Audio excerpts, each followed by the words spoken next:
الشرع يا جماعة لما حط حدود بين الستات والرجالة في الكلام، ما كانش الهدف منها حفظ الفروج وبس.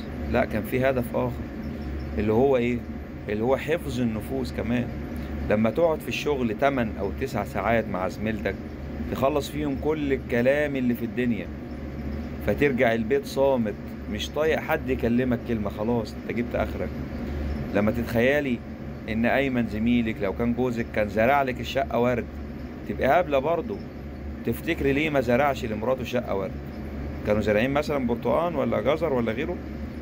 طيب، لما شيماء تقول لك لو كنت جوزي كنت عملت لك فطار 5 مرات، وهي اصلا جوزها معلقين له محاليل، معلقين له محلول جفاف حتى من الجوع. لما يقول لك شايف حزن في عينيكي، وعينين مراته اصلا ورمه من اخر علقه خدتها. لما تكون هي بتحلل لك مشاكلك مع مراتك، تقول لك ازاي الست لازم تحتوي جوزها، وهي وجوزها كل خميس في محكمة الأسرة.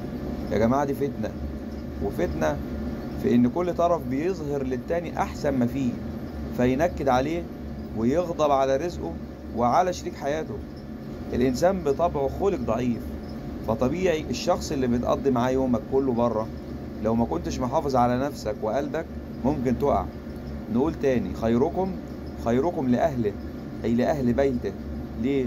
لأن هم بيشوفوا منه كل الجوانب السيئة وصابرين عليه، مش لزميلتك اللي بتقولك انت ازاي كده. في الآخر والله كل الستات واحد، كل الرجالة واحد، اللي بيفرق هو الدين والتقوى. إذا كان الإنسان عنده دين بيتقي الله في الآخر، لكن إذا كان الإنسان لا يعرف الله فافعل ما شئت كما تدين تدان. زي ما ربنا بيقول: تلك حدود الله فلا تقربوها. الشرع يا جماعة لما حط حدود بين الستات والرجالة في الكلام،